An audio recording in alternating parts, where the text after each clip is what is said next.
Abran sus Biblias, por favor, en el libro de los Salmos. Y vamos a abrirla en el Salmo 90, por favor.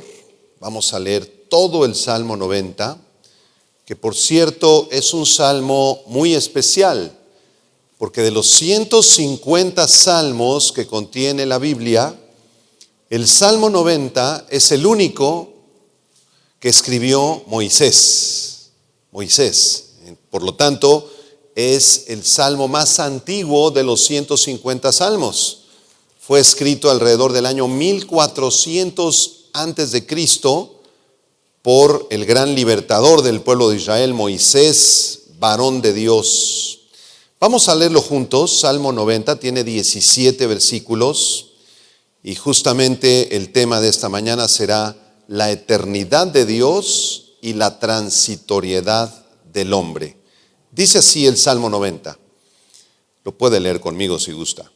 Señor, tú nos has sido refugio de generación en generación. Antes que naciesen los montes y formases la tierra y el mundo, desde el siglo y hasta el siglo, tú eres Dios. Vuelves al hombre hasta ser quebrantado y dices: convertíos, hijos de los hombres, porque 1000 años delante de tus ojos son como el día de ayer que pasó y como una de las vigilias de la noche. Los arrebatas como con torrente de aguas, son como sueño, como la hierba que crece en la mañana. En la mañana florece y crece y a la tarde es cortada y se seca. Porque con tu furor somos consumidos y con tu ira somos turbados. Pusiste nuestras maldades delante de ti, nuestros yerros a la luz de tu rostro. Porque todos nuestros días declinan a causa de tu ira. Acabamos nuestros años como un pensamiento. Los días de nuestra edad son 70 años. Y si en los más robustos son 80 años, con todo su fortaleza es molesta y trabajo, porque pronto pasan y volamos. Versículo 11. ¿Quién conoce el poder de tu ira y tu indignación según que debe ser temido? Enséñanos de tal modo a contar nuestros días que traigamos al corazón sabiduría. Vuélvete, oh Jehová, ¿hasta cuándo? Y aplácate para con tus siervos. De mañana sácianos de tu misericordia y cantaremos y nos alegraremos todos nuestros días. Alégranos conforme a los días que nos afligiste y los años en que vimos el mal. Aparezca en tus siervos tu obra y tu gloria sobre sus hijos. Sea la luz de Jehová nuestro Dios sobre nosotros y la obra de nuestras manos confirma sobre nosotros, sí, la obra de nuestras manos confirma. Amados hermanos, es interesante que al visitar un cementerio se puede encontrar toda clase de tumbas. Algunas tumbas muy pobres, abandonadas, muy sencillas, y otras tumbas muy elegantes, limpiecitas y con unos floreros preciosos. Sin embargo, tanto las tumbas pobres como las ricas tienen algunos elementos en común. En primer lugar, todas las tumbas contienen muertos, ¿verdad? Huesos y los residuos de un cuerpo humano que ya partió. Y en segundo lugar, casi todas las tumbas, si ustedes han observado, tienen las fechas de nacimiento y las fechas de la muerte de la persona, ¿sí?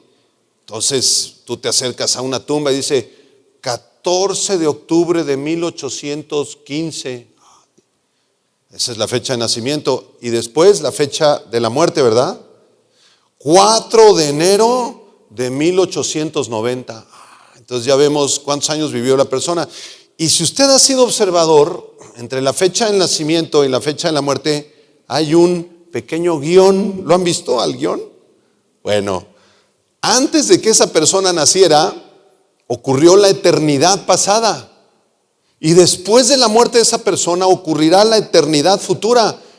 La vida de esa persona fue solamente un breve momento, como ese guión chiquito que vemos en las tumbas. Tú y yo estamos viviendo el guión impresionante. Antes de nuestro nacimiento, la eternidad. Después nos manifestamos, nacimos. Y después de unos pocos años nos vamos de aquí. Y después de nuestra muerte, la eternidad. De esta manera, todos los días debemos recordar con humildad que nos encontramos parados al borde de un precipicio, hermanos, llamado la eternidad. Nuestras vidas son tan pequeñas ante un Dios tan grande. Nuestro tiempo en la tierra es tan corto ante la realidad de la eternidad de Dios. Y nuestra existencia en la tierra es tan ínfima ante la preciosa majestad de Dios. Nuestras grandes obras y nuestros grandes logros de la vida no son absolutamente nada ante la omnipotencia de nuestro gran Dios. En pocas palabras, nosotros somos tan pequeños e insignificantes delante de un Dios tan grande y majestuoso al cual podemos conocer. Ante esta realidad, el rey Salomón escribió en el libro de Eclesiastés las siguientes palabras. Eclesiastés capítulo 7, versículo 1 y 2. Fíjense lo que dice Eclesiastés ante la realidad de la grandeza y la eternidad de Dios y nuestra pequeñez. Dice: mejor es la buena fama que el buen ungüento, y mejor el día de la muerte que el día del nacimiento. Mejor es ir a casa de luto que a la casa del banquete, porque aquello es el fin de todos los hombres, y el que vive lo pondrá en su corazón. Salomón dice que es mejor el día de la muerte que el día del nacimiento. Justo lo contrario a lo que pensamos nosotros. Porque cuando nace un bebé, para nosotros es fiesta, ¿no? Nació el bebito, qué lindo, mira la niña recién nacidito, el bebé, vienen los abuelitos, los tíos, los primos, hacemos fiesta, hacemos el baby shower unos días antes, y es un motivo de gran alegría cuando nace un bebé. Pero cuando muere una persona, nos ponemos tristes, no nos gusta, porque esa persona la vamos a extrañar, ya se fue del mundo de los vivos. Pero para Dios es exactamente lo contrario. Cuando nace un bebé, Dios dice: ay, otro pecador más en el mundo. Y todavía le falta hacer un montón de pecados, los pecados del kinder, de la primaria, de la secundaria, de la prepa, la universidad, la maestría, el trabajo, y toda su vida es un pecador. Entonces el día que muere ese pecador, en el caso que haya conocido a Cristo y que sea salvo, Dios hace fiesta. Para Dios es mucho mejor el día de la muerte que el día del nacimiento. ¿Por qué? Porque Dios es eterno. Dios ve las cosas completamente diferentes a como nosotros las interpretamos. El rey Salomón abundó en este tema pensando en lo vana y corta que resulta la vida. En Eclesiastés capítulo 5, versículo 15, miren lo que dice Eclesiastés: como salió del vientre de su madre desnudo, se está refiriendo a un recién nacido, ¿verdad? Así vuelve, yéndose tal como vino, y nada tiene de su trabajo para llevar en su mano. En otras palabras, nada nos vamos a llevar cuando muramos, porque nada trajimos cuando nacimos. ¿Cómo naciste tú, hermano? Naciste con tu torta así en tu brazo, como dice la canción, ¿verdad? Y a lo mejor naciste ya con una cuenta de ahorros, ¿no? Para poder solventar algunos gastos y 2 automóviles en la cochera. No, hermano, naciste desnudo, naciste desnuda. Así te sacaron del vientre de tu madre. Y así volveremos el día que Dios nos llame a su presencia. Así que comprendamos, hermanos, que nada de lo que tenemos en este mundo es nuestro. Nada nos pertenece, ni siquiera nuestros cuerpos. ¿O qué no sabéis que no sois vuestros?, dice Pablo en Corintios. Entonces, todas las cosas que Dios nos conceda tener en este mundo, cosas materiales, familiares, nuestra familia, nuestros hijos, nada es nuestro. Todo le pertenece a Dios. Digan amén, por favor. Es curioso pensar que en la antigüedad bíblica los hombres vivían hasta más de 900 años. ¿Han leído en el libro del Génesis? Y fulano vivió 800 años. Y Matusalén creo que fue el que más vivió, ¿no? 980 años, algo por el estilo vivió Matusalén. Pero después del diluvio, la vida del ser humano por causa del pecado fue reducida de 900 y pico años, 800 y pico años, a 70 u 80 años los más robustos. ¿Ustedes saben cuál fue la persona que más ha vivido de los últimos tiempos que haya registrado el libro de Guinness? Bueno, fue una señora periodista francesa de nombre Janine Calment, que alcanzó los 122 años con 164 días. 122 años. Sin embargo, a pesar de la larga vida de la señora Calment, o incluso de los grandes patriarcas bíblicos, cuando comparamos la vida de Matusalén o de esta señora de 122 años con la eternidad de Dios, no es absolutamente nada, hermanos. Nacemos, crecemos, morimos, se acabó nuestra vida es transitoria, es pequeña, es temporal. Por eso el salmista escribió en el Salmo 8, versículo 4, la siguiente pregunta: ¿qué es el hombre para que tengas de él memoria, y el Hijo del Hombre para que lo visites? ¿Quiénes somos nosotros, hermanos, más que un polvo muy pequeñito en un planeta, y nos llamamos seres humanos? Y aún así Dios tiene misericordia de nosotros y nos ama. Queridos hermanos, nuestra vida es transitoria y fugaz. Nuestros grandes logros son como nada delante de Dios.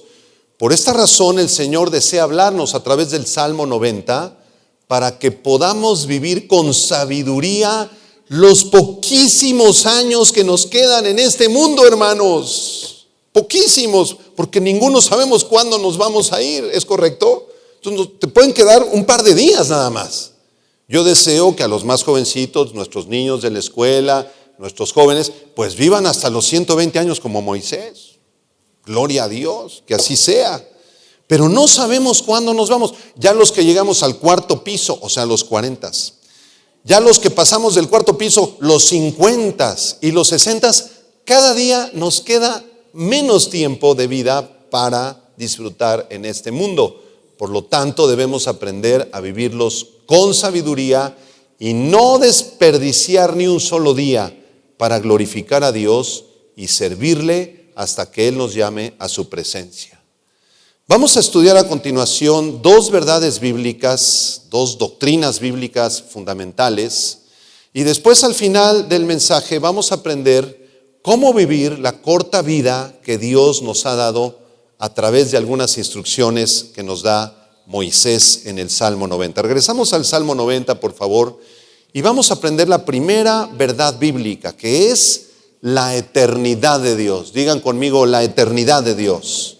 Salmo 90, versículo 1, miren lo que dice Moisés. Le dice: Señor, tú nos has sido refugio de generación en generación, desde que nació la preciosa nación de Israel en Génesis 12 con Abraham. ¿Se acuerdan del pacto abrámico? Cuando Dios le dijo: Abraham, sal de tu tierra y de tu parentela. Y después vino Abraham, Isaac, Jacob, las 12 tribus de Israel, José, el tiempo que estuvieron en Egipto, el regreso de Egipto, y todas las generaciones de judíos, una tras otra, fueron protegidas por el gran Dios de Israel.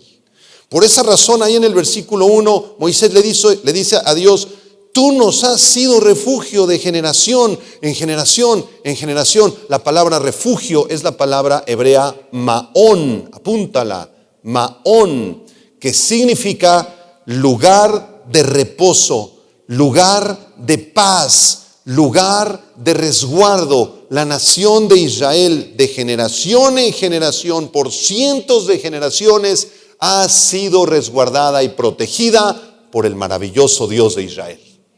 Y hasta la fecha, en 1948, regresaron a su tierra los judíos el 14 de mayo de 1948, y aunque ahorita están apartados del Señor y no han creído en Jesucristo, Dios los sigue guardando. Y en el futuro tiempo de la tribulación, cuando se manifieste el anticristo, Dios hará un milagro al final de esos 7 años de tribulación y todo Israel, la gran mayoría de nuestros amigos judíos, serán salvos, porque Jehová, el Dios de Israel, les ha sido refugio de generación en generación. Versículo 2, Salmo 90. Antes que naciesen los montes y formases la tierra y el mundo, desde el siglo y hasta el siglo, tú eres Dios. Declárelo conmigo. Desde el siglo y hasta el siglo, tú eres Dios. Antes de la eternidad, tú eres Dios. Después de la eternidad, tú eres Dios. Antes que formases los montes, las montañas, la tierra y el mundo, tú eres Dios, Señor. Nuestro Dios no depende del tiempo, porque Él es el creador del tiempo, hermanos. Dios no está sujeto al tiempo. Antes que existiese el tiempo, Dios era. Después que el tiempo termine en la eternidad futura, Dios será. Y en la eternidad presente, cuando estamos todos viviendo en un tiempo de minutos, segundos y años, Dios es. Dios es desde el siglo y hasta el siglo. La palabra siglo es la palabra hebrea olam. Apúntala, olam, que describe un tiempo eterno. Significa perpetuidad, existencia continua, existencia infinita. Dios es desde la eternidad y hasta la eternidad. Y esto no lo comprendemos nosotros en nuestra mente. La eternidad de Dios es un concepto incomprensible para nosotros, porque nosotros somos seres tan pequeños y vivimos en un espacio del tiempo tan limitado que no nos alcanza nuestra mente para poder comprender la eternidad de Dios. Los grandes teólogos de la antigüedad quisieron comprender un poco la eternidad de Dios. Por ejemplo, Clemente de Alejandría, que fue un teólogo que vivió del año 150 al 215 después de Cristo, dice, escuchen, Dios no tiene principio, pero al mismo tiempo produce el principio y el fin de todas las cosas. Interesante declaración de Cirilo. Alcuino, otro teólogo que nació en el 732, murió en el 804 después de Cristo, dice, la palabra de Dios, la cual es coeterna con Dios el Padre, existía antes del tiempo. La preciosa palabra de Dios es eterna. Y aunque nosotros leemos el primer libro Génesis y el último libro Apocalipsis, este libro ha existido por toda la eternidad en la mente de Dios. Ya existía la Biblia antes de ser escrita por los autores bíblicos y antes de ser impresa en la imprenta de Gutenberg en el siglo XVI. Cirilo de Jerusalén, que nació en el 315 y murió en el 387 después de Cristo, dice lo siguiente: Dios es único, fíjense, no tiene progenitor, sin principio, sin final, sin cambios, sin variación, nadie lo engendró, no tiene sucesor, nunca comenzó a vivir en el tiempo, ni tendrá final jamás. Precioso. Regresamos al Salmo 90 ahora. Vean el versículo 3. Verso 3. Vuelves al hombre hasta ser quebrantado y dices, convertíos hijos de los hombres. Este versículo 3 es muy interesante porque cuando lo leemos en la versión Reina Valera 60, parece que Dios quiere quebrantarnos y nos dice, conviértanse, conviértanse. Pero en realidad la versión Reina Valera 60 es una traducción desafortunada, porque en el original hebreo la idea es diferente. Les voy a leer lo que dice la Biblia de las Américas, por ejemplo, dice, haces que el hombre vuelva a ser polvo y dices, volved hijos de los hombres. La Nueva Versión Internacional dice, tú Señor haces que los hombres vuelvan al polvo cuando dices, vuélvanse al polvo mortales. Y la Nueva Traducción Viviente dice lo siguiente, haces que la gente vuelva al polvo con solo decir, vuelvan al polvo ustedes mortales. Antes, aquí en el versículo 3 estamos viendo que Dios es el que decreta el día de tu nacimiento y Dios es el que decreta el día de tu muerte. Dios es el que dice en algún momento, hasta aquí llegaste, Panchito, y regresas al polvo, se acabó tu existencia.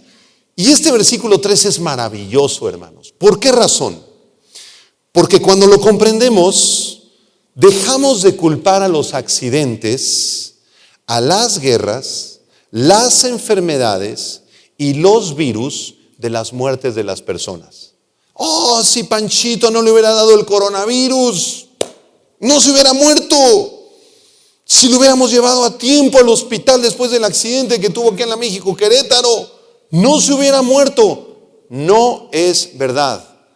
La muerte no depende de los virus, ni de los accidentes, ni de las circunstancias de la vida, ni de las guerras, ni de las enfermedades. La muerte es un decreto de Dios, punto. Dios usa todas estas cosas para llamar a su presencia a las personas. Pero recuerden, la muerte es un decreto de Dios. El día de nuestra muerte ya está firmado por Dios, la orden ejecutiva allá en los cielos. Así que cuando un familiar muere, cuando un hermano muere, gocémonos y alegrémonos. Nos ponemos tristes, claro. Claro que lo vamos a extrañar, pero es una bendición porque ya está en la presencia de Dios. Ese día, a esa hora, estaba decretada por Dios desde la eternidad pasada para que esa persona se fuera a la presencia de Dios. Como dice Job capítulo 1, verso 21, desnudo salí del vientre de mi madre, desnudo volveré allá. Jehová dio, Jehová quitó, sea el nombre de Jehová bendito. Avanzamos al versículo 4. ¿Qué dice el verso 4? Porque 1000 años delante de tus ojos son como el día de ayer que pasó y como una de las vigilias de la noche. En otras palabras, para nuestro gran Dios, un milenio es como un instante de una pequeña fracción de segundo. Una vigilia, para el mundo de Israel, para Moisés, habían 4 vigilias, recuerden, la primera vigilia de las 6 a las 9 de la noche, la segunda de las 9 a las 12 de la noche, la tercera de las 12 a las 3 de la mañana, la cuarta de las 3 a las 6 de la mañana, eran las 4 vigilias para los judíos. Entonces, estas vigilias, este espacio de 3 horas, eran como nada para Dios, era como un breve espacio de tiempo que pasó. Entonces, ¿en qué año estamos ahorita? 2024. Y ahí está la iglesia. Señor Jesús, ya ven, ya te tardaste mucho en venir, Señor. 2024 años. No es nada 2024 años, hermanos. Para Dios un milenio es un suspiro, es como nada, como nada. Entonces, en estos primeros 4 versículos vemos cómo la eternidad de Dios se revela de una manera maravillosa en el Salmo 90. Ahora, en segundo lugar, vamos a estudiar la transitoriedad del hombre. Vamos al versículo 5 y 6, por favor. Salmo 90, 5 y 6. ¿Qué dice, hermanos? Léalo conmigo. Los arrebatas como con torrente de aguas a los hombres. Son como sueño, como la hierba que crece en la mañana. En la mañana florece y crece, a la tarde es cortada y se seca. La vida humana es transitoria. Esto significa que nuestras vidas son ínfimas, son pasajeras, son temporales, son perecederas, son fugaces. Y en estos 2 versículos Moisés presenta 3 metáforas para ilustrar esta verdad. Vean la primera metáfora: nuestras vidas son como torrentes de agua, como un caudal que avanza con gran velocidad en un río, como cuando vino el diluvio y arrasó con todo, y al ver pasar ese gran caudal, el paso del agua es rápido, es fugaz, así como un río, ¿verdad?, que a gran velocidad está arrastrando, ¿verdad?, las cosas y los peces que lleva ahí. Lo ves así viniendo de este lado y a los pocos segundos ya se fue. Así es nuestra vida. La segunda metáfora que presenta Moisés es que nuestra vida es como un sueño, como un sueño. ¿Tuvieron sueños esta noche, hermanos? Y los sueños son fugaces, de pronto ya ni nos acordamos qué soñamos, son pasajeros, en unos pocos segundos podemos estar soñando cosas, te despiertas, ya pasó ese sueño, ya se acabó ese sueño, así es tu vida, como un sueño, dice Moisés. Y en tercer lugar, nuestra vida es como la hierba que crece en la mañana florece y crece, y a la tarde es cortada y se seca. ¿Han visto las florecitas que crecen en primavera? Aquí en Querétaro, los árboles tan bonitos que tienen los camellones, ¿verdad? Que viene la lluvia y florecen. Pero ahorita están secos, ¿verdad? Hasta la temporada de lluvias. Así es nuestra vida, como una florecita que nace y ya tienes 15, 20 años y estás en la flor de la juventud, 25 años, te casas, tienes tus hijos, 30 años, ya te dio el cuarentón, el cincuentón, ya eres abuelito, sesentón, hermano. Y a los 65, 70 ya tenemos achaques, ya me duele la rodilla y ya necesito usar lentes, ya hasta una prótesis dental me pusieron y otra prótesis aquí en la cadera y ya necesito bastón, ya no puedo tomar leche en la madrugada, en la noche, ni Coca-Cola, mucho menos Coca-Cola, hermano. La vida se nos va rapidísimo. ¿Qué dice el versículo 7 al 9? Porque con tu furor somos consumidos, dice Moisés. Y con tu ira somos turbados. Pusiste nuestras maldades delante de ti, nuestros yerros a la luz de tu rostro. El versículo 7 al 9 nos enseña la triste realidad que debido a el pecado nosotros debemos de morir.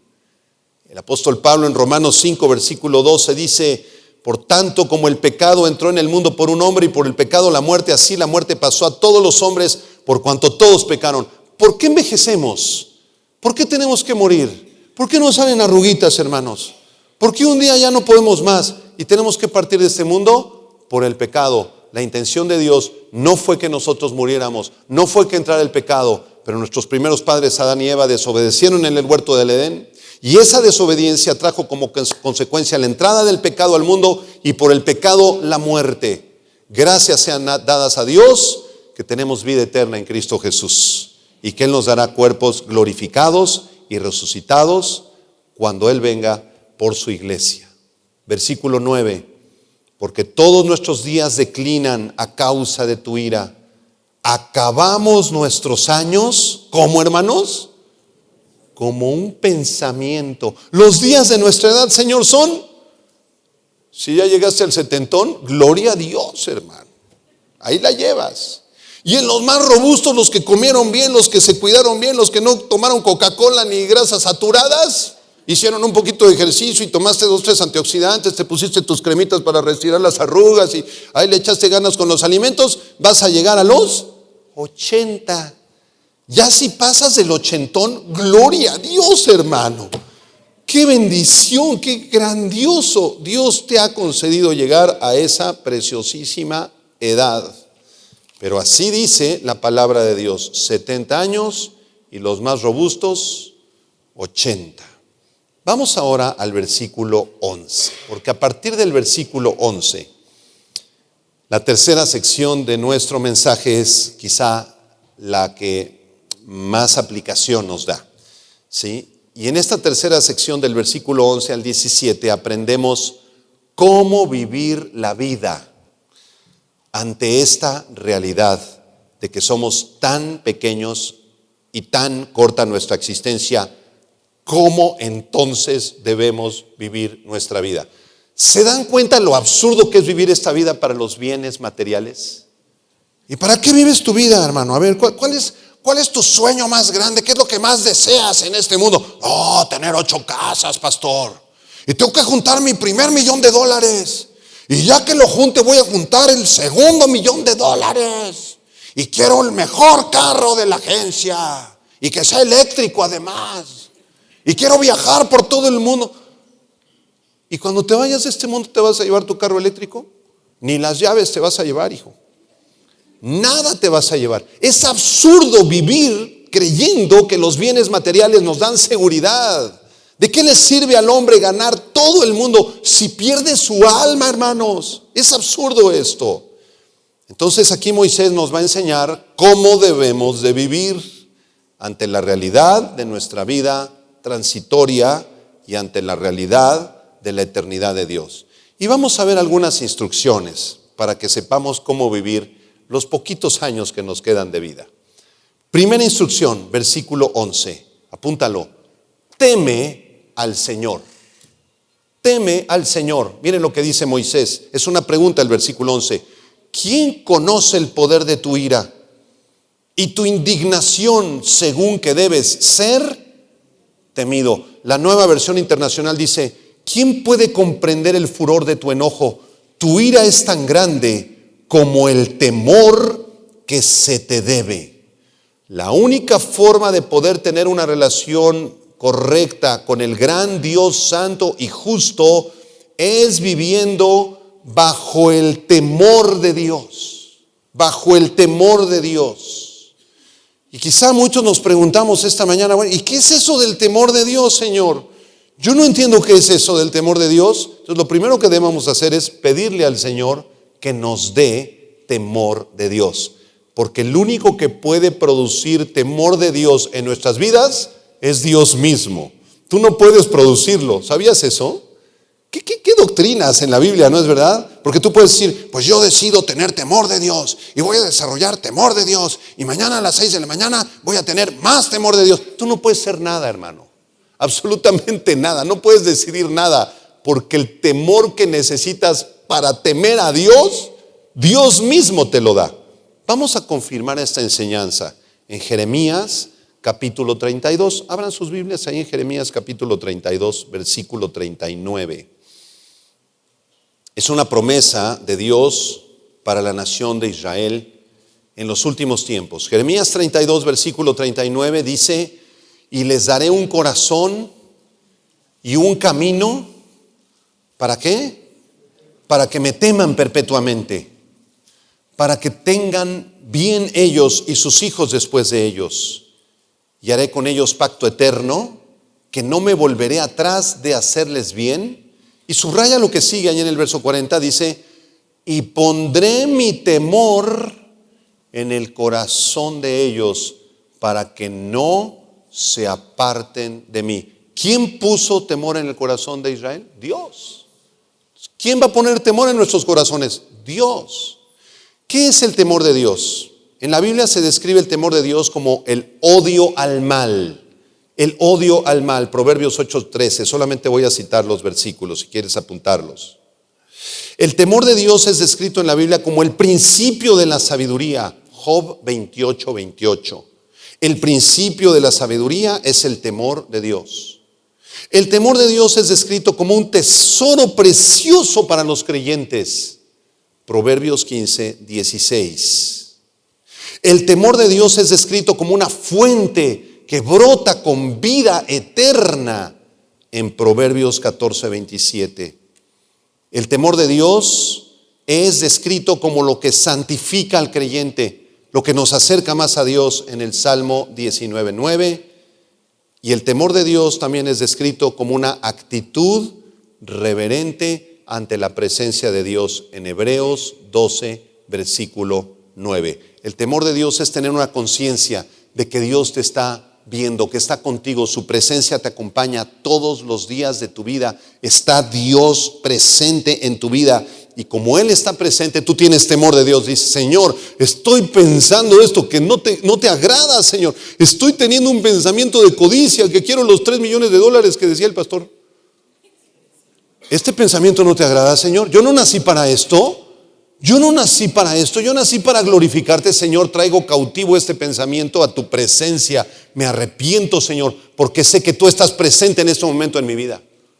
El temor de Dios nos lleva a compartir todas nuestras contraseñas con nuestras esposas, del celular, las cuentas bancarias. No tenemos nada que ocultarle ni al Señor, ni a nuestra esposa, ni a nadie. Somos cartas abiertas delante de ustedes, hermanos. Así deben ser los pastores, como cartas abiertas delante de la congregación, porque tenemos temor de Dios.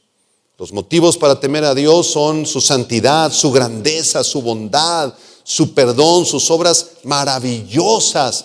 Debemos de vivir cada día de nuestras vidas temiendo al Señor, teniendo un miedo santo delante de Dios. Señor, tú eres tan grande, yo soy tan pequeño. Pongo este día delante de ti. Señor, dame de tu temor. Permíteme comprender en mi conciencia que tú estás conmigo, Señor, que tú eres santo, Señor, y vivir en humildad, en una fe arrepentida todos los días de mi vida. Proverbios capítulo 2, versículo del 1 al 5, vamos a leerlo juntos. Proverbios 2, del 1 al 5. ¿Quién escribió el libro de Proverbios? No se sabe, pero lo más probable es que lo haya escrito el rey Salomón. El rey Salomón. Proverbios 2, del 1 al 5. ¿Qué dice aquí? Léanlo conmigo, por favor. Hijo mío, hijo mío. ¿Quién está hablando? El papá del rey Salomón. ¿Quién fue el papá del rey Salomón? El rey David. Pero también por extensión nos está hablando Dios a nosotros. Y nos dice: hijo mío, Salomoncito, si recibieres mis palabras, es Dios mismo el que le habla. Si mis mandamientos guardares dentro de ti, haciendo estar atento tu oído a la sabiduría, si inclinares tu corazón a la prudencia, si clamares a la inteligencia y a la prudencia dieres tu voz, si como a la plata la buscares y la escudriñares como a tesoros, entonces entenderás ¿qué cosa? El temor de Jehová y hallarás el conocimiento de Dios.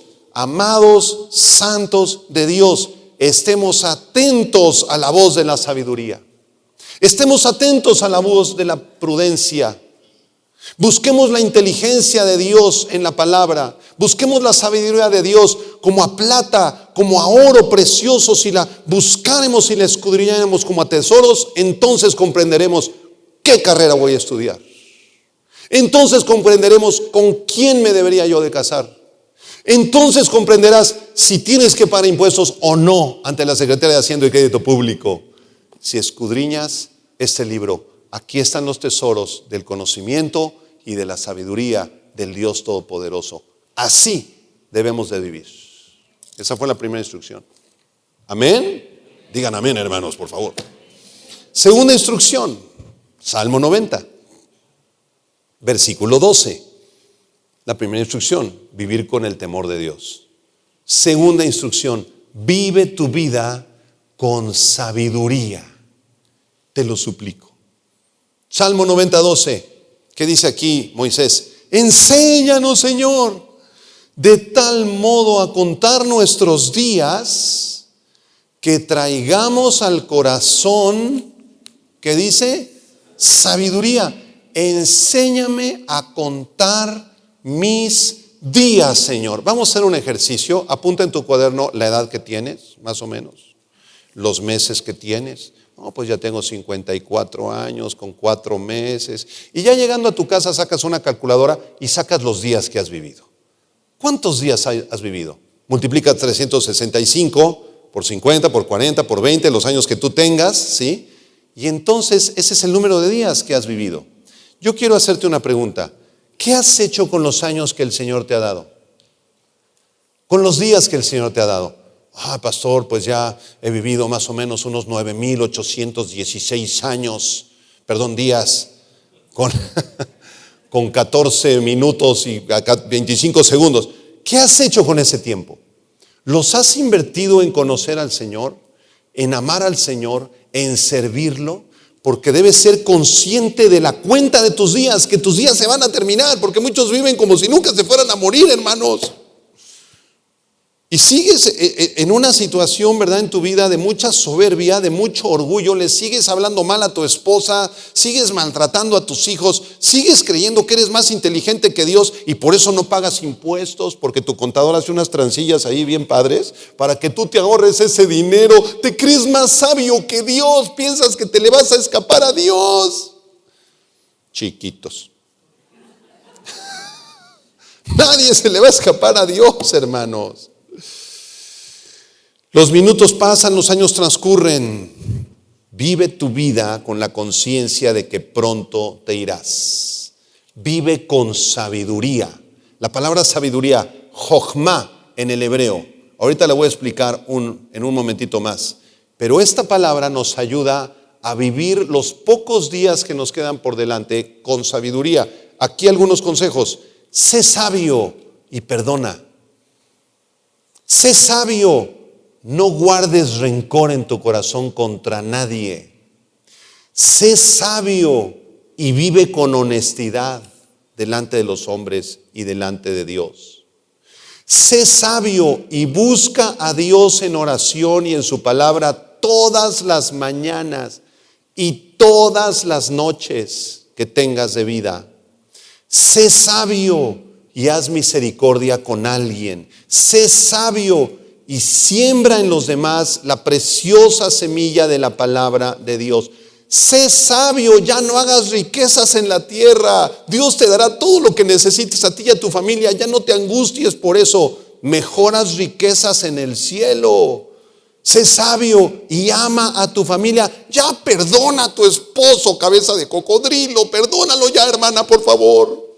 Es que me lastimó mucho. Sí, ya sé que te lastimó mucho. ¿Cuántos años te quedan de vida, hermanita? ¿8? 9, 1, no sabemos. Ya perdónalo, sé libre de eso y vive para la gloria de Dios. Sé sabio y saca fuera la amargura, el resentimiento de tu corazón. Sé sabio y disfruta cada segundo de tu vida, porque pronto pasan los años y volamos. sé sabio. La palabra sabiduría, Jochma en el griego, ¿qué significa? Tiene un significado muy especial esta palabra y significa, o mejor dicho, es una capacidad sobrenatural dada por Dios, escucha, para que cada decisión que tomes en tu vida traiga gloria y honra al Señor Jesucristo que pagó por ti en la cruz. Desde las decisiones más pequeñas e insignificantes hasta las más grandes e importantes, necesitamos sabiduría de Dios. Que cada decisión de tu vida le traiga gloria y honra al Señor. Repito, desde las decisiones más insignificantes hasta las más importantes. Hermanos, ¿necesitamos sabiduría para lavarnos los dientes? O ahí no entra la sabiduría de Dios, hermano. Es que Dios es eterno, y eso de los dientes, eso es muy terrenal, hermano. Claro que necesitamos sabiduría, porque a usted le enseñaron que los dientes de arriba se cepillan para abajo y que los dientes de abajo se cepillan para arriba y que las muelitas se cepillan circular. Y que no gastes 25 litros de agua ni dejes la llave abierta cuando te cepillas los dientes. Con 150 mililitros es suficiente, porque estamos en una crisis de agua en el país, ¿verdad? Y que cuando te cepilles los dientes te los limpies bien con hilito dental, por favor, porque si no te queda aliento de dragón. Y que al cuidar tus dientes y asearlos con sabiduría le digas: gracias por mis dientes que me diste, Señor. Es una decisión pequeña, insignificante, pero si usted ora y si usted lo hace con sabiduría, usted le trae gloria a Dios. ¿No es verdad? Las decisiones más insignificantes. ¿Qué voy a comer? Señor, llegas allá al restaurante, ¿verdad? Y pues tráigame, ¿verdad? Medio kilo así de carne roja y 2 litros de Coca-Cola, ¿verdad? Y puré de papa, ¿verdad? Y puros triglicéridos, y eres prediabética, hermana. Qué falta de sabiduría a la hora de ordenar en un restaurante lo que vas a comer. Qué falta de sabiduría. Y al rato ya vas al hospital, ya es usted diabética. Ay, ¿por qué, Señor? ¿Por qué lo permitiste? No, Dios no lo permitió, usted se hizo así. Hágase responsable de sus asuntos. Entonces, si llegas a un restaurante y eres prediabético, pida usted con sabiduría. Tráigame una agüita mineral. Un pollito, 200 gramos de pollito a la plancha, por favor, sin grasa. ¿Sí? Y nada de puré de papa, ni de postres, ni de nada. ¿Sí? Entonces, en esa decisión le estás dando gloria a Dios, porque estás cuidando el cuerpo que Dios te dio, que no es tuyo. ¿Es correcto? Ahora, imagínense ya la decisión: ¿con quién me voy a casar? Los que están más jovencitos. ¿O qué carrera voy a estudiar? ¿Dios te ayudará también en eso? ¿O eso no? Porque la carrera que vas a estudiar es un asunto secular, que nada tiene que ver con la Biblia. ¿Tú crees eso? Claro que tiene que ver, todo tiene que ver con la Biblia y con Dios. Todos los aspectos de nuestra vida, todos.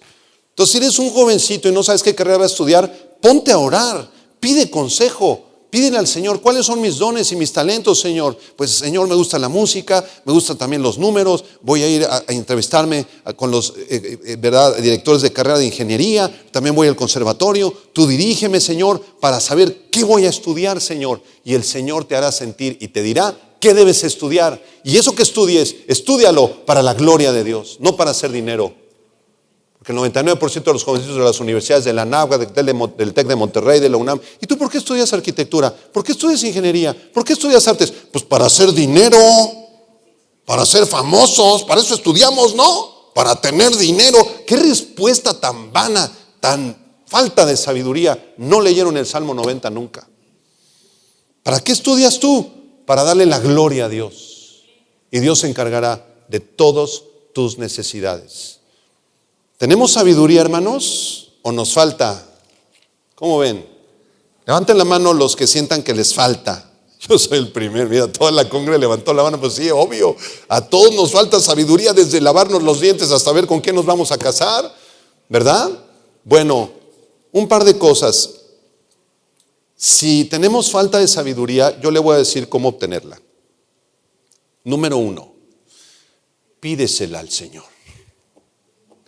Pídesela al Señor. Santiago 1:5. Y si alguno de vosotros tiene falta de sabiduría, pídala a Dios, el cual da a todos abundantemente y sin reproche, y le será dada. Salomón le pidió sabiduría al Señor y Dios le dio sabiduría. Pídele al Señor que te dé espíritu de sabiduría y de revelación en su conocimiento, que alumbre los ojos de tu entendimiento, como dice Efesios 1:17 y 18. Pídesela al Señor y el Señor poco a poco te irá dando sabiduría. ¿En qué ruta me voy a ir, Señor? ¿Qué me conviene? ¿Me conviene ir el martes o el jueves? Tengo que hacer este viaje, Señor. Tenemos estas ventas que entraron del negocio, Señor. Este dinero no es mío, Señor. Dame sabiduría para administrar este dinero, porque lo primero es para ti, Señor. Voy a apartar primero para ti, Señor, para tu obra. Y el resto que me queda, dame sabiduría, Señor, para invertirlo sabiamente, Señor, en algo que te dé gloria a ti. Pídele sabiduría al Señor. Digan amén. En segundo lugar, ¿quieren sabiduría? Tengamos intimidad con Dios. Intimidad, es decir, tengamos una relación constante, preciosa de intimidad con Dios, porque Dios ama a aquellos que le buscan y les da sabiduría. Y hay muchas formas de buscar sabiduría: humillarnos delante de Dios, recibir instrucción bíblica. Hay una forma de obtener sabiduría que es muy preciosa, se las comparto, que está en Proverbios 11:30, que es ganar almas. Ganar almas. Dice Proverbios 11:30, el fruto del justo es árbol de vida, y el que gana almas es sabio. El que gana almas es sabio. ¿Cuántos ganadores de almas hay aquí en Vida Nueva Querétaro? Amén, hermanos. Gloria a Dios. 2 manitas se levantaron. Gracias, Señor Jesús, por esas 3 manitas. Entonces, el que gana almas está preocupado por las almas, ¿verdad? Entonces, como tu mente está ocupada en las almas, ya fuiste y compraste unos folletos o unos Nuevos Testamentos, y ya tu mente estás orando: Señor, ¿a quién le comparto? ¿Quién puede recibir este Nuevo Testamento, Señor? Doña Chonita, la de las tortillas, que es bruja. Oh, Señor, el que también nuestro primo, ¿verdad?, que es santero, anda en la santería. Gloria a Dios, Señor. Voy a ir a compartirle una Biblia. Dame la oportunidad, Señor, de ir. Entonces diseñas en tu mente, Dios te da la sabiduría, en una comida, en un evento, en la calle, donde sea, y te bajas y le agarras el Nuevo Testamento. ¿Sabe qué? Quiero compartirle que Cristo murió por usted y hay una vida mucho mejor que la santería o que la brujería. ¿Me permite orar por usted y compartirle de Cristo? Y tu mente está tan ocupada en eso que Dios se encarga de todo lo demás en tu vida. Amén. Entonces te haces una persona sabia, porque estás en los negocios de Dios, en los negocios del Padre, que son las almas. Para eso vino Jesús, para rescatar, para salvar lo que se había perdido. ¿No es verdad? Si tú no eres un ganador de almas, te falta sabiduría. ¿Quieres ser sabio? Conviértete en ganador de almas. Pregúntale al pastor Alan, que es evangelista, o a Cristian: enséñame a ganar las almas. ¿Cómo se le hace? Danos un curso de evangelismo. Queremos salir a la calle, queremos ganar las almas. Regresamos al Salmo 90 para terminar. Una tercera instrucción está en el versículo 13 y 14 y hasta el versículo 15 también. El versículo 13 dice Moisés: vuélvete, oh Jehová, ¿hasta cuándo? Aplácate para con tus siervos. De mañana sácianos de tu misericordia, y cantaremos y nos alegraremos todos nuestros días. En tercer lugar, amados hermanos, para vivir esta corta vida que tenemos, debemos agradecerle al Señor por su misericordia. La misericordia de Dios es grande, es preciosa, es maravillosa, es perdonadora, y también debemos cantarle al Señor y alegrarnos todos los días de nuestra vida. Dibujen una sonrisa en su rostro, por favor. Dígale a 2 personas: Cristo te ama, hermano. Yo también te amo. En el nombre de Jesús. El versículo 14 y 15 son preciosos. Dice: cantaremos y nos alegraremos todos nuestros días. Alégranos conforme a los días que nos afligiste y los años en que vimos el mal. Entonces el salmista recuerda los días de aflicción que pasaron en Egipto bajo el yugo de los faraones, y con un clamor profundo le pide al Señor que los días de gozo sean iguales o superiores, mayores que los días de aflicción. Usted sabe que el pueblo de Dios, los cristianos, somos el pueblo más alegre sobre la tierra. Porque somos los únicos que tenemos algo que celebrar todos los días, ¿o no? Tenemos que celebrar a nuestro Señor Jesucristo, su muerte en la cruz, su resurrección gloriosa, que nos libró de las garras del infierno, de su propia ira, de las garras de Satanás, que nos trasladó del reino de las tinieblas al reino de la luz, que tenemos una vida eterna, que ya no tenemos por qué tenerle miedo a la muerte. Tenemos mucho que celebrar, hermanos. ¿Cuántos están alegres y gozosos en esta mañana? Así es como debemos de ser todos los días de nuestra vida. Muchos o pocos días que te queden, alégrate, gózate y canta alabanzas a tu Dios. Pero los cristianos, ¿verdad? No hacemos caso. Y amanece, ¿verdad? El día y ponen la charrita del cuadrante. Pedro Infante, Jorge Aguilar, que se fue con el otro, que se fue con la otra, que mujeres divinas, que quién sabe qué. O sea, con razón estás así, hermano. Y luego hay hermanos, ¿verdad? Que saludas. ¿Cómo estás, hermano? Bien, hermano, bien, aquí pasándole, hermano. Y una amargura así, ¿verdad? Una tristeza que en sus rostros se les nota, ¿verdad? ¿Por qué? O sea, los poquitos años que te quedan y así vas a estar. ¿En serio así vas a estar? Mejor obedece el Salmo 90. Dale gracias a Dios por su misericordia. Alégrate, canta al Señor con todo tu corazón. Todas las mañanas pones alabanzas en la mañana y alabanzas en el carro y una predicación en la tarde y en la noche otras alabanzas, y te gozas y te alegras y hasta danzas ahí en tu cuarto. Y mucho más cuando estés deprimido y triste, hermano, cuando te sientas todo deprimido. Ya no puedo, ya no sé, quién sabe qué, el pastor dijo que nos íbamos a morir. Yo no dije eso. Predicó de que la vida era muy corta. Pues sí, eso dice la Biblia, pero también prediqué de que cantes y te alegres. Los años que te queden, alégrate y gózate en el Señor. ¿Cómo se imaginan a Jesús ustedes, hermanos? Algunos se lo imaginan así muy serio, ¿verdad? Así, pecadores, he venido a rescatarlos, arrepiéntanse, con su látigo. Ese no es Jesús, para nada. Los que eran así eran los discípulos, que eran tremendos, hermanos. Y cuando llegaban las señoras con los bebés, ¿verdad? Los recién naciditos con Jesús, y querían que Jesús los tocara y los bendijera, el Pedro salía ahí, ¿verdad? Disculpen, no se pueden acercar al maestro, su agenda está saturada, haga fila, saque cita.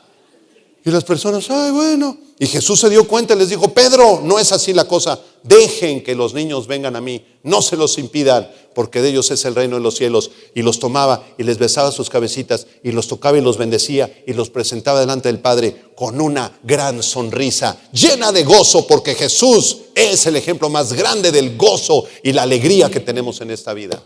Y es a quien tú sigues, ¿no? Entonces sonríe, por favor, otra vez y dile, hermano, te amo, de veras sí te amo. Díselo con una gran sonrisa, por favor. Terminamos con el Salmo 5, por favor. Salmo 5. ¿Qué dice este salmo? Salmo 5, versículo 11. Precioso, versículo 11 y 12. Vamos a leerlo en voz alta, hermanos. ¿Qué dice? Pero alégrense todos los que en ti confían, den voces de júbilo para siempre, porque tú los defiendes. En ti se regocijen los que aman tu nombre, porque tú, oh Jehová, bendecirás al justo. Como con un escudo lo rodearás de tu favor. Un escudo invisible nos rodea. Es el escudo del favor de Dios. Nuestras vidas dependen de nuestro gran Dios. Y los pocos años que nos queden por vivir, vivámoslo siempre para glorificar a nuestro gran Dios. Cierren sus ojos. Señor, te damos gracias por este Salmo 90. Preciosísimo salmo, Señor, que escribió tu siervo y profeta Moisés. El salmo más antiguo de los 150 que se escribieron, Señor, escrito en el año 1400 antes de Cristo. Y después de 3400 años, las palabras de Moisés siguen tocando nuestro corazón, Señor. Y en este momento te damos gracias. Levanta tus manos, hermano, y dale gracias por su eternidad. Dile gracias, Señor, que tú eres eterno. No eres un Dios temporal. No tienes principio ni final, Señor. Gracias por ser mi gran Dios, maravilloso, precioso y eterno. Señor, nosotros somos transitorios. Nuestra vida es pasajera. Dile al Señor: ten misericordia de mi vida, Señor. Ya he vivido muchos años, muchos días, Señor. Y muchos de esos días no los he invertido para tu gloria, Señor. Esa es la verdad. Los he desperdiciado en muchas cosas, Señor, en pecados, en vanidades de este mundo, en cosas que no convienen, Señor. Pero hoy he escuchado que tú me amas, Señor, y deseas que yo te sirva y que viva mi vida bajo tu temor. Levanta tus manos y dile: Señor, dame temor de Dios. Dame temor de Dios, Señor. Yo quiero odiar el mal, Señor. Quiero estudiar tu palabra. Quiero, Señor, que tu palabra sea un tesoro en mi corazón. Que tu temor sea como una fuente de vida. Que me santifiques a través de tu temor, Señor. Quiero tener una actitud reverente delante de ti, Señor. Levanta tus manos y dile: Señor, también deseo vivir con sabiduría. Dame sabiduría, Señor, para los años que me quedan, Señor. No quiero desperdiciarlos más. Desde las decisiones más pequeñas e insignificantes hasta las más grandes e importantes. Dame sabiduría, te lo pido, Señor. Ayúdame a tener intimidad contigo, a ganar las almas para Cristo, humillarme delante de ti, Señor. Ayúdame a tener amistades sabias que me ayuden y que me instruyan en tus caminos. Y también, Señor, con mis manos levantadas, te entrego mi dolor, te entrego mis aflicciones, mis problemas, mis confusiones, Señor, mi amargura, Señor. Confieso todas estas cosas como pecados y te pido que tú los eches fuera de mi vida, Señor, y me llenes de tu gozo, de tu alegría, de tus alabanzas, Señor, porque de esa manera podré invertir mi vida para ti, Señor, con sabiduría y con gracia. Deseo cantarte todos los días y alegrarme por las grandes cosas que has hecho conmigo. Gracias, Señor. Dale gracias, hermano. Levanta tu voz y dile: gracias, Señor, por la vida que me has dado. Gracias por el día en que nací, Señor. Gracias por la vida de mis padres y de mis abuelos. Gracias por la vida de mis familiares, de mis hermanos. Gracias porque hasta aquí me has acompañado. Y gracias también, Señor, porque el día de mi muerte tú me guiarás a las mansiones celestiales y estaré contigo para siempre. Permíteme vivir para tu gloria, en el nombre precioso del Señor Jesucristo. Amén, amén y amén. Gloria a Dios.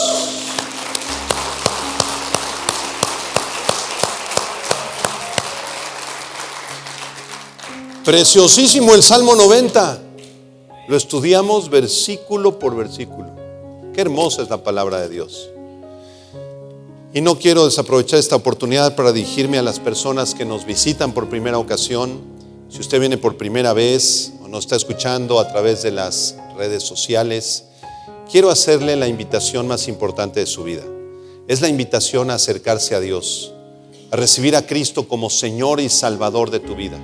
La Biblia dice que todos somos pecadores, que estamos destituidos de la gloria de Dios, que todos nos hemos alejado de Dios, como ovejas nos hemos descarriado, todos, no hay justo ni aún uno, no hay quien haga lo bueno, ni siquiera una sola persona más que Jesucristo. Y entonces eso te pone en deuda con Dios. Tú le debes a Dios, tienes una deuda gigantesca con Dios. Y tú me dirás: pues, ¿qué le debo a Dios? ¿Dinero? No, no estamos hablando de dinero. Te voy a decir lo que le debes a Dios. Tú le debes a Dios una vida perfecta en obediencia, perfecta en santidad, perfecta en oración, perfecta en comunión con Dios, una vida absolutamente perfecta, porque es lo que Él pide de ti. Él es perfecto y Él es tu creador. Y no la tienes, no tienes esa vida perfecta. No puedes pagar la deuda, es una deuda impagable. Por eso el Señor Jesucristo vino hace 2000 años y en la cruz del Calvario se ofreció a sí mismo como un sacrificio perfecto, porque Él sí vivió una vida perfecta en obediencia, perfecta en humildad, perfecta en amor, perfecta, absolutamente perfecta, sin mancha y sin pecado delante del Padre. De manera que si tú depositas tu confianza en su sacrificio y crees que Él pagó esa deuda por ti y por los pecados que has cometido, y Él fue castigado en tu lugar en esa cruz, y tú crees en Él con todo tu corazón, el Señor te dará la fe y la gracia para que tú seas salvo. ¿Quisieras acercarte al Señor, amigo, amiga que me escuchas en esta mañana? Es importante que comprendas que ninguna religión puede salvarte. Tú me puedes decir, mire pastor, qué lindo mensaje, qué hermosa la Biblia, pero yo soy testigo de Jehová. Yo soy mormón. Yo soy católico romano. Yo soy musulmán. Soy libre pensador. Pastor, yo soy secularista, humanista. Soy ateo. No importa la religión o filosofía que tú practiques, debes conocer la verdad. Y la verdad es que ninguna filosofía, ninguna religión te pueden salvar tu alma. Porque el único que pagó para salvar tu alma de la ira de Dios y del infierno es Jesucristo. La salvación no está en ningún sistema religioso. El líder de los mormones, José Smith, no murió por ti. El líder de los testigos de Jehová, el juez Russell, tampoco murió por ti. El Papa Francisco menos. Tampoco ha muerto por ti en ninguna cruz. El único que murió por ti y derramó su sangre para redimirte se llama Jesucristo, el Hijo de Dios. Él es el camino, Él es la verdad, Él es la vida, y nadie puede acercarse al Padre si no es a través de Él. ¿No quisieras esta mañana entregarle tu vida? Vamos a cerrar nuestros ojos unos minutos más, por favor. Y si hay alguna persona que quisiera acercarse a Dios y entregarle su alma, díselo de esta manera, por favor. De lo más profundo de tu corazón, dile: Señor Jesucristo, he escuchado tu palabra. Reconozco que soy un pecador, Señor. Que no hay nadie justo en la tierra, Señor, que haga el bien y nunca peque. Señor, te pido perdón por mis pecados, por mi maldad. Perdóname, Señor, porque muchas veces te he ofendido y te he traicionado, Señor, con mis pensamientos, con mis actitudes y con mis palabras. Te suplico, Señor, que me perdones. Yo creo que tú moriste por mí en esa cruz a las afueras de Jerusalén, que pagaste, Señor, la deuda que yo tenía con el Padre, una vida perfecta en santidad. Señor, ten misericordia de mí. Entra a mi corazón, límpiame, lávame, perdóname y concédeme el regalo de nacer otra vez. Te entrego mi vida, Jesús. Todo lo que soy y todo lo que tengo es tuyo. Concédeme el milagro de conocerte. En tu nombre precioso te lo pedimos y todos decimos amén, amén. Si tú hiciste esta oración en las redes sociales o aquí los que estamos presencialmente en el auditorio, gracias a Dios por tu vida.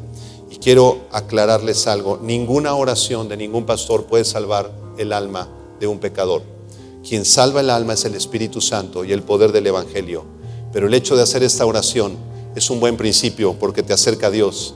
Y la Biblia dice: acercaos a Dios y Él se acercará a vosotros. Si tú te acercaste a Dios a través de esta sencilla oración, quisiéramos conocerte. Si fue en las redes sociales, déjanos tu nombre, por favor.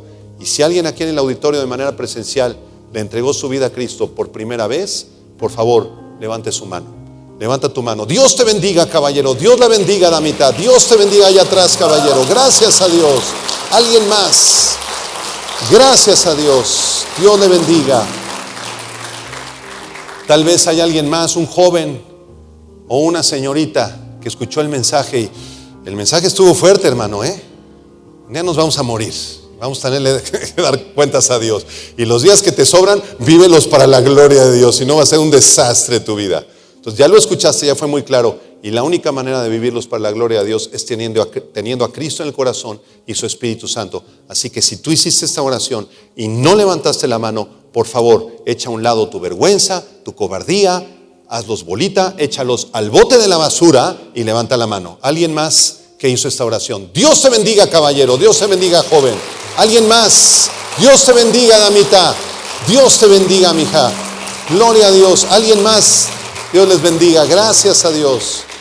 Hermanos, que la gracia del Señor Jesucristo, el amor de Dios y la comunión del Espíritu Santo sea con todos ustedes. Que el Señor te bendiga, que el Señor te guarde, que el Señor haga resplandecer su precioso rostro sobre tu vida, que el Señor alce sobre ti su rostro y derrame sobre tu vida su misericordia, sobre tu casa, sobre tus hijos y tus nietos, sobre tus mascotas, tus animalitos, tus bienes y tus propiedades, tus estudios. Dios los use para su gloria. Que el Señor te bendiga en todo lo que hagas y en todo lo que emprendas hasta el día que venga por nosotros. Que Dios les guarde. Gracias por escuchar, hermanos. Bendiciones.